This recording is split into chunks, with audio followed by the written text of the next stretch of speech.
Good morning, tayo po muli magbahagi sa Psalms chapter 81 verses 1 to 4.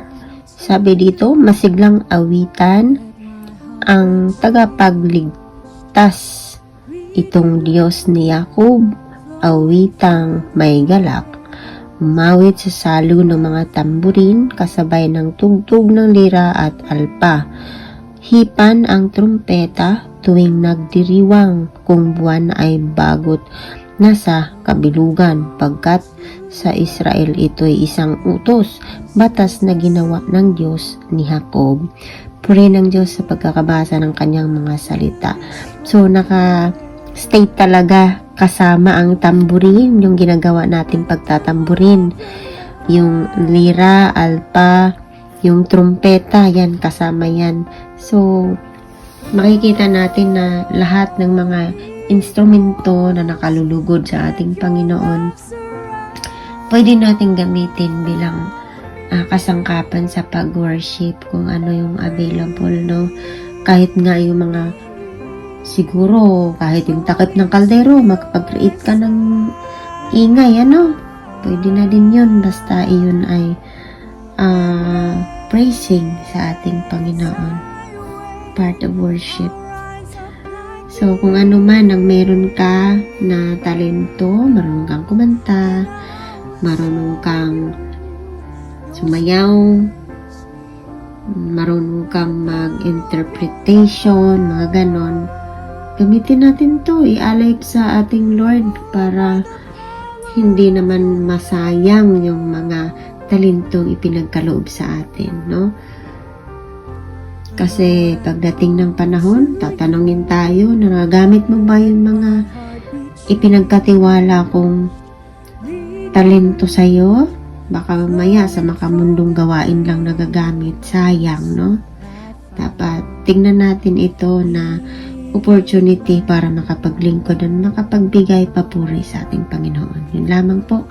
Magandang araw. Isang mapagpalang umaga sa ating lahat, mga kapatid. Ang akin pong babasahin para sa ating daily devotion ay nasa Psalms chapter 81 verses 5 to 8. Kanyang inilagay sa pinakapatotoo sa Hose nang siya'y lumabas na maglakbay sa lupain ng Ehipto, na aking kinaringgan ng wika na di ko nauunawaan. Aking inihiwalay ang aking balikat sa pasan, ang mga kamay niya'y napabitiw sa luwelang. Ikaw ay tumawag sa kabagabagan at iniligtas kita. Sinagot kita sa lihim na dako ng kulog. Sinubok kita sa tubig ng Meriba. Dinggin mo, o bayan ko, at ako'y sasaksi sa iyo, o Israel, kung ikaw ay makikinig sa akin. Amen. Purihin ang ating Panginoon sa pagbabasa ng kanyang mga salita. Muli po, isang mapagpalang araw po sa ating lahat. Ay babahagi ko po ngayon ay matatagpuan sa Book of Psalms, chapter 81, verses 9 to 12. Ang sabi po dito, ang Diyos ay huwag mong paglingkuran. Diyos ng ibang bansay di dapat yukuran. Ako ay si Yahweh, ako ang Diyos mo. Ako ang tumubos sa iyo sa Ehipto. Pagkain gustuhin, ibibigay ko sa iyo. Ngunit ang bayan ko'y hindi ako pansin. Hindi ako sinunod ng bayang Israel. Sa tigas ng puso, aking hinayaang ang sarili nila'y gusto'y siyang sundan. Amen. Binanggit po dito na pinaalala ng Diyos ang unang utos ng 10 Commandments na huwag magkaroon ng ibang Diyos maliban sa Kanya, anumang bagay na inuuna natin kaysa sa Diyos gaya ng pera, trabaho, bisyo o sarili. Binanggit din ng Diyos ang Kanyang ginawaang pagliligtas sa Israel mula sa pagkaalipin sa Ehipto upang patunayan ang Kanyang kapangyarihan at pagmamahal.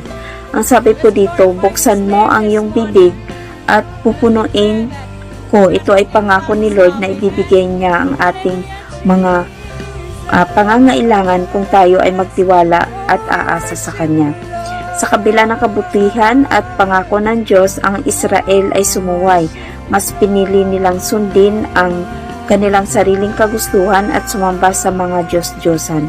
Ito ay isang paalala na ang Diyos ay nangangako na siya ang magpupuno sa lahat ng ating mga kailangan kung uunahin natin siya at ilalagay natin siya sa sentro na ating buhay. Amen. Purihin po ang Panginoon sa pagkakabasa ng kanyang mga salita.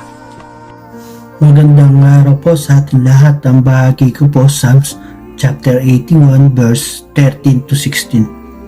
Ang tangi kong hangad, sana ako'y sundin.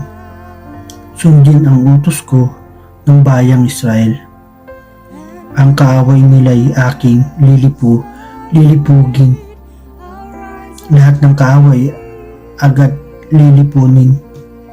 Sila namumuwi sa akin, ako'y napupukot, ay magsisiyuko sa laki ng takot. Ang parusay nila'y walang pagkatapos, ngunit ang mabuti bunga ng trigo ang siyang sa inyo ipakakain ko. At ang gusto ninyong masarap na pulot ang siyang sa inyo aking idudulot. Amen. God bless po sa ating lahat.